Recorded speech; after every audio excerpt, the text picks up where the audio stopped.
Before Goldeneye and Perfect Dark, it was Turok. Turok was the quintessential 90s shooter.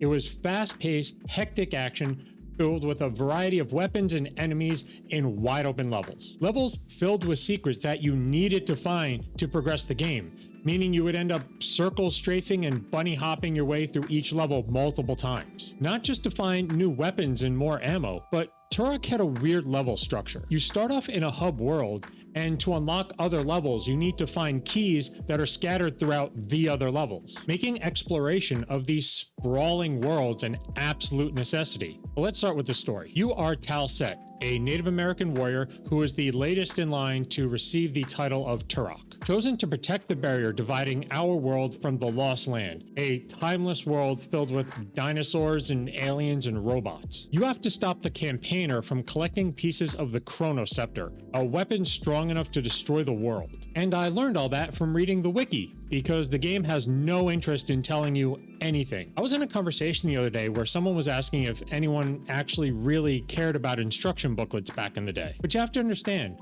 back then, games didn't have tutorials and cutscenes to explain story and controls to you. Reading the instruction booklet was the only way to know what the game was about and how to play it. And Turok is a great example. It just starts and it drops you into the action with a pistol and the iconic tech bow. Though in true 90s shooters fashion, by the end of the game you'll have more weapons than you know what to do with. Everything from a bow and arrow to a quad rocket launcher that fires 4 rockets at the same time, because no one can accuse Turok of keeping things reasonable. I really love the variety of weapons that are in this game, and they all have different uses. And if you're anything like me, you'll have to keep switching between them just based on what ammo you happen to pick up. Enemies drop ammo, and there's plenty of ammo lying around, but I still ended up having to use my knife several times just because I ran out of various projectiles. Though using my knife did give me an up-close shot at some of the brutal death animations in this game. Blood spurting from necks as enemies slowly succumb to their injuries and fall to the floor.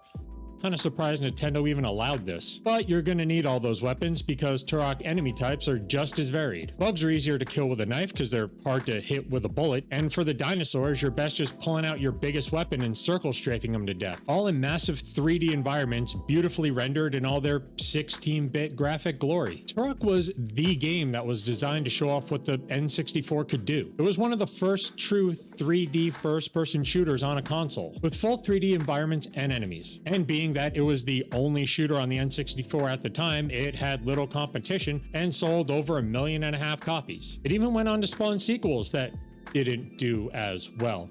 But pushing the N64 to its limits was also kind of the problem. Let's talk about the fog controversy. Any of you who played Turok the first time around may notice that my gameplay looks a little different than you remember. That's because I'm not playing the original N64 version. In 2015, Night Dive Studios remastered Turok for the PC, with improved graphics, quality of life upgrades, and a lot of new options. One of those options being to cut back on the fog. Retro consoles were not powerful machines. They struggled to render long distances, and a tool devs at the time often used was fog. Cut down on the visual distance and keep the game running smooth. But when Turok got released, it got a lot of flack for what people called an oppressive use of fog. In the original Turok, you couldn't see more than a few feet in front of you, and you often had to deal with enemies running out of the fog right into your face. People called it a cheap and lazy shortcut, a technical failure. You know what other games used fog like that? Star Fox 64, Goldeneye, and most famously Silent Hill. And they didn't get nearly as much criticism as Turok did. In fact, Silent Hill got praised for its use of oppressive fog. Now, you may say, well, Silent Hill is a horror game, so adding to the oppression, it just adds to the environment, the atmosphere, the feel. Turok is a fast-paced first-person shooter. The fog doesn't work here. But I actually think it kind of does. We're supposed to be in this dangerous world where threats loom around every corner. Having a dinosaur running out of the fog that you couldn't see a moment ago really adds to that feeling of threats just being all around you. But if you played Turok the first time around, what did you think? Did you think the fog added to the atmosphere, or was it just too much?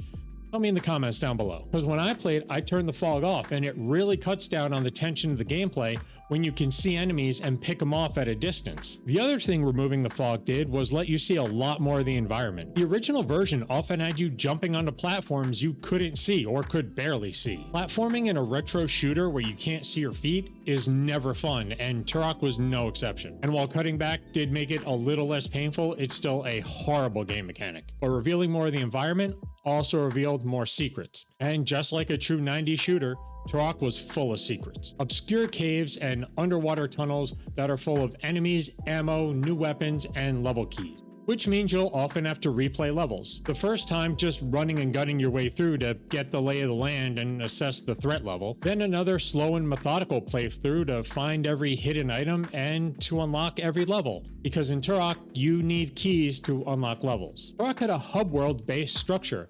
You start out in the first level that has gates that go to all the other levels. And you need a certain number of keys to unlock each level, and those keys are hidden throughout the other levels.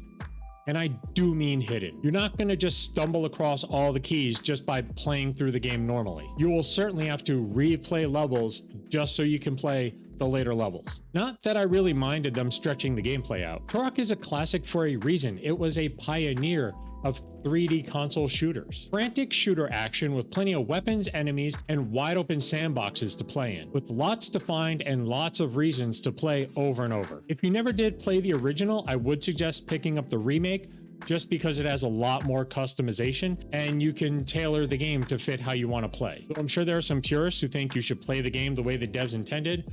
I prefer the freedom of customization. But however you choose to play this one, if you love the fast-paced action of a 90s shooter, you should check out Turok. See you next time.